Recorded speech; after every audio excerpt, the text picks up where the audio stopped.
Welcome to English Baba channel class 7 English honeycomb book से एक poem है जिसका नाम है dad and the cat and the tree. आज हम करेंगे इसके क्वेश्चन आंसर, तो जल्दी से वीडियो को लाइक कर दो। आई होप चिल्ड्रन आपने वीडियो को लाइक कर दिया है और अभी तक चैनल को सब्सक्राइब नहीं किया तो सब्सक्राइब कर दो सो दैट आपको हमारे सारे अपडेट्स मिलते रहे। क्वेश्चन नंबर 1 देखिए, why was dad sure he wouldn't fall. अब यहाँ पे हुआ क्या है कि क्वेश्चन ये पूछ रहा है कि डैड को इतना श्योरिटी कैसे थी कि वो गिरेंगे नहीं। अगर आपने पोयम को पढ़ा है तो हुआ ये था कि एक फैमिली में मम्मी पापा और एक बच्ची रहते थे। ट्री के ऊपर एक छोटी सी कैट जो कि आपको यहाँ दिख रही होगी वो फंस जाती है। अब उसको नीचे उतरना नहीं आ रहा था, तो डैड कहते हैं ये तो मेरे बाएं हाथ का खेल है और मैं तो बहुत अच्छा क्लाइंबर हूं, मुझे तो कोई दिक्कत ही नहीं है, मैं तो अभी कर दूंगा। तो आंसर लिखेंगे the dad was sure he wouldn't fall. Dad इसलिए श्योर थे कि वो नहीं गिरेंगे because he was a good climber. Climber कौन होता है? जो ट्री वगैरह पे वॉल वगैरह पे बहुत जल्दी से क्लाइंब कर जाते हैं, चढ़ जाते हैं। Next question,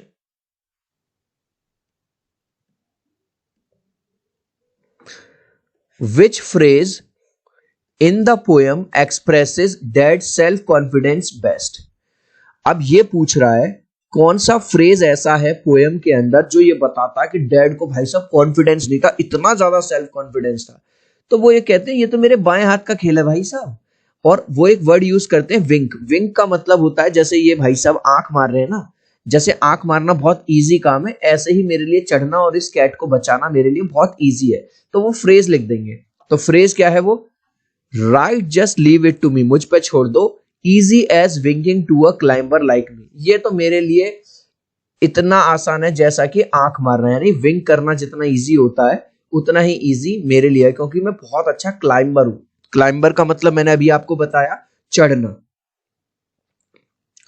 describe plan A and it's consequence. Plan A क्या था और इसका परिणाम क्या हुआ? प्लान ए ये था कि डैड जो है एक सीढ़ी लगाएंगे, लैडर लगाएंगे जो यहाँ पे दिखाई दे रही है आपको, और ऊपर चढ़ेंगे और इसको उतार लाएंगे। लेकिन हुआ ये कि जो लैडर थी वो स्लिप हो गई, गिर गई, और डैड उसको तो ला नहीं पाए लेकिन खुद नीचे गिर गए। तो आंसर कैसे लिख दोगे? Plan A was father would reach the tree top with the ladder. Ladder का मतलब है सीढ़ी। पापा एक सीढ़ी लगाएंगे और उस सीढ़ी को लगा के ऊपर चढ़ जाएंगे। बट द लैडर स्लिप, लेकिन हुआ ये कि जो लैडर थी, जो सीढ़ी थी वो स्लिप हो गई। And father fell on the ground, और फादर कहां गिर गए? ग्राउंड पे गिर गए, जमीन पे। Next question, plan C was success, what went wrong then. अब उन्होंने प्लान सी बनाया। अब प्लान सी क्या था और वो सफल भी हुआ, ठीक है, लेकिन फिर क्या प्रॉब्लम हो गई? प्लान सी ये था कि वो एक दीवार पे चढ़े और दीवार पे से उन्होंने जंप किया, किस पे? ट्री के ऊपर। हालांकि वो ट्री के ऊपर आ भी गए, लेकिन जैसे ही वो ट्री के ऊपर आते हैं जो कैट है वो डर जाती है और वो सीधे ऊपर से छलांग मार देती है। तो अब दिक्कत ये हुई, जो कैट बेचारी फंसी हुई थी वो तो जमीन पे आ गई, अब पापा फंस गए। देख रहे हो? यानी कि जो फंसा हुआ था वो रिलीज हो गया और जो रिलीज था ऑलरेडी वो अब फंस गया। तो आंसर कैसे लिखोगे? Even though plan C was a success, हालांकि प्लान सी पूरी तरह से सक्सेस था, but as soon as father reach the tree top, जैसे ही पापा ट्री के ऊपर पहुंचे, टॉप पर पहुंचे, the cat jumped on the ground, जो बिल्ली ऊपर फंसी हुई थी उसने नीचे छलांग लगा दी और वो नीचे आ गई। गाइज अभी तक इस वीडियो को एक लाइक नहीं किया है तो आपसे रिक्वेस्ट करूंगा, प्लीज यार एक लाइक कर देना। आपके एक लाइक से, एक सब्सक्राइब से बहुत मोटिवेशन मिलता है। मैं 3 तक काउंट करूंगा चिल्ड्रन, प्लीज वीडियो को लाइक कर देना। 1 2 3। आई होप चिल्ड्रन आपने वीडियो को लाइक कर दिया है, चैनल को सब्सक्राइब कर दिया है। Thank you guys. Next question,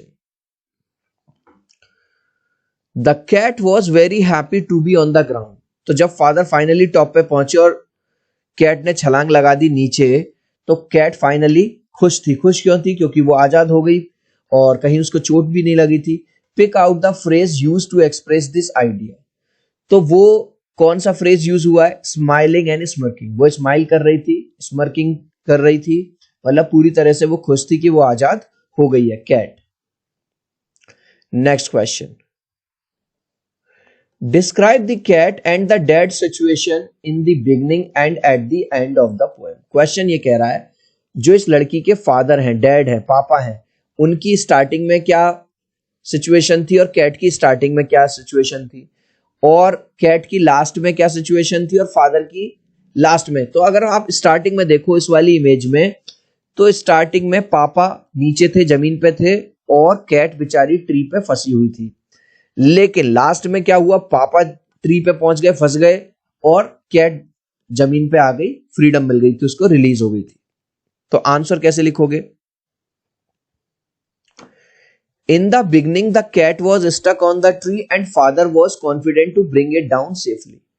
starting में तो ये हुआ था कि कैट जो है स्टक मतलब फंसी हुई थी ट्री पर, और पापा को इतना कॉन्फिडेंस था मैं तो अभी जाऊंगा और इसको सेफली नीचे ले आऊंगा।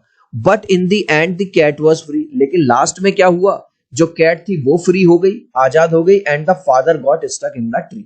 और जो पापा इतना कॉन्फिडेंस में थे वो बेचारे अटके रह गए ट्री के ऊपर। नेक्स्ट, अब नेक्स्ट क्वेश्चन थोड़ा सा अलग तरह से है, ध्यान से समझेंगे। Why and when did dad say each of the following? तो पापा ने क्यों और कब कही ये वाली बात? एक तो फॉल, उन्होंने कहा था नेवर माइंड, उन्होंने कहा था फनी जोक, उन्होंने कहा था रबिश। तो ये वाली, अब हो क्या रहा था, उनकी जो मम्मी थी बच्चे की, वो बार बार पापा से कह रही थी संभल के, थोड़ा ध्यान रखना, गिरना मत, है ना। तो पहले वाले का आंसर देंगे अब हम। पापा ने ये कब कहा? फॉल।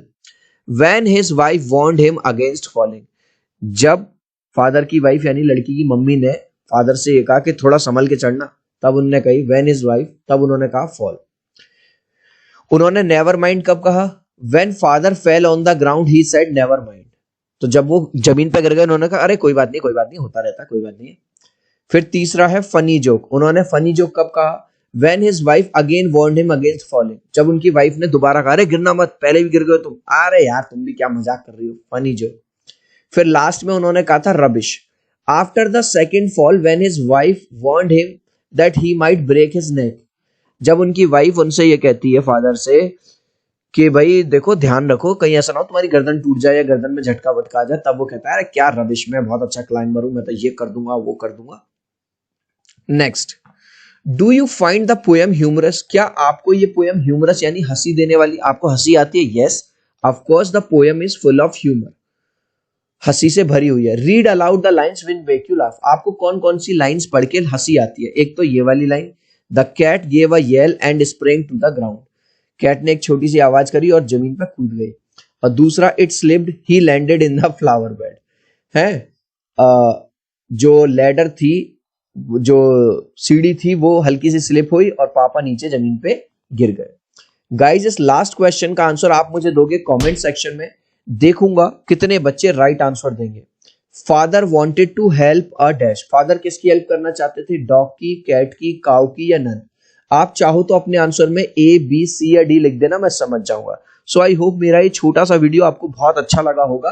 प्लीज वीडियो को लाइक कर देना, चैनल को सब्सक्राइब कर देना। अब हम मिलते हैं अगले वीडियो में, बाय बाय।